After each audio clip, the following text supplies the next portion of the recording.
السلام علیکم ورحمۃ اللہ وبرکاتہ۔ میت کے دونوں پیروں کے انگوٹھے آپس میں کیوں باندھے جاتے ہیں؟ یہ ایک سوال ہے، بہت اچھا سوال کیا ہے سوال کرنے والے نے۔ دیکھیے، عمومی طور پہ آپ نے دیکھا ہوگا کہ کہیں میت ہوتی ہے تو ایک تو اس کے یہاں ٹھوڑی کے نیچے سے اوپر کو جو ہے اس طریقے سے کپڑا باندھ دیتے ہیں، ہے نا، آپ نے دیکھا ہوگا، اور پیروں کے دونوں انگوٹھے جو ہیں وہ آپس میں ملا کر کے باندھ دیے جاتے ہیں۔ تو اب سوال یہ ہے کہ یہ جو کپڑا باندھا جاتا ہے ٹھوڑی سے سر کی طرف، یہ باندھنا، یہ دونوں پیروں کے انگوٹھے باندھنا میت کے، یہ کیوں باندھے جاتے ہیں؟ اس کی کیا اصل ہے؟ تو دیکھیے، اس کا باندھنا اور نہ باندھنا شریعت سے اس کا کوئی مسئلہ نہیں ہے، میں بتا دوں آپ کو۔ یہ جو کپڑا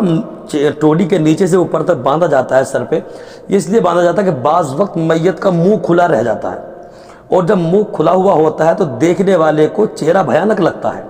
سمجھے، ڈر لگتا ہے منہ کھلا ہوا دیکھ کے، تو اس لیے تاکہ وہ منہ بند ہو جائے اس لیے کپڑا باندھا جاتا ہے۔ اگر آپ نہیں باندھیں گے تب بھی کوئی بات نہیں ہے، باندھ دیا تب بھی کوئی بات نہیں ہے،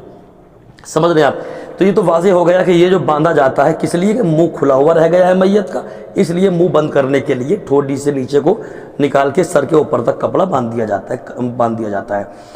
تو اس سے منہ بند ہو جاتا ہے، اور وہ جو چہرہ بھیانک لگ رہا تھا وہ بھیانک لگنا بند ہو جاتا ہے۔ اب رہا پیروں کا مسئلہ، تو پیروں کے دونوں انگوٹھے جو آپس میں باندھے جاتے ہیں، اس کی وجہ یہ ہے کہ آدمی کے جسم سے جب روح نکل جاتی ہے نا، تو پھر اس کا جسم اس کے قابو میں نہیں رہتا، تو ہوتا کیا ہے کہ دونوں پیر یوں کر کے پھیل جاتے ہیں، تو پیر اس طریقے سے پھیلے نہ رہیں، سیدھے رہیں، اس لیے پیروں کو سیدھا کرنے کے لیے کیا کیا جاتا ہے؟ دونوں انگوٹھے آپس میں باندھ دیے جاتے ہیں تاکہ پیر اس طریقے سے آپس میں نہ پھیلے۔ بس اتنا سا کام ہے کہ یہ آپس میں دونوں پیر دونوں طرف نہ پھیل جائیں، پھیلیں گے تو تب بھی کوئی بات نہیں ہے، اور نہ پھیلیں گے تب بھی کوئی بات نہیں ہے، تو اس لیے کہ پیر نہ پھیلیں دور تک، اس لیے ان دونوں انگوٹھوں کو باندھ کے پیروں کو ایک جگہ کیا جاتا ہے۔ تو چہرے پر باندھا گیا منہ بند کرنے کے لیے، اور پیروں پر جو دونوں انگوٹھے باندھے گئے یہ دونوں پیروں کو ملانے کے لیے۔ اب اگر آپ نے دونوں پیروں میں انگوٹھوں کو باندھ دیا اور سر میں قطر باندھ دی، تو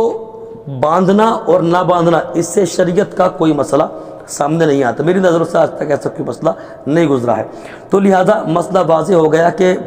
چہرے پر جو پٹی باندھی جاتی ہے وہ منہ بند کرنے کے لیے باندھی جاتی ہے اگر میت کا منہ کھلا رہ جائے، اور پیروں میں جو باندھی جاتی ہے انگوٹھے دونوں آپس میں، وہ دونوں پیروں کو ملانے کے لیے باندھے جاتے ہیں، بس اتنا سا ان کا کام ہے۔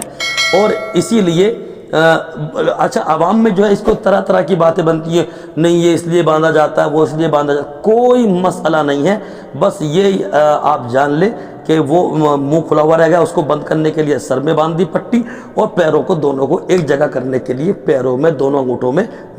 پٹی باندھ دی، بس اس کا اتنا سا کام ہے تاکہ پیر نہ پھیلے، وہ پھیلا ہوا منہ ہے تو وہ بند ہو جائے۔ اللہ پاک مجھے آپ کو سب کو عمل نافع عطا کرے۔ استغفر اللہ ربی من کل ذنب واتوب الیہ وما علینا الا البلاغ۔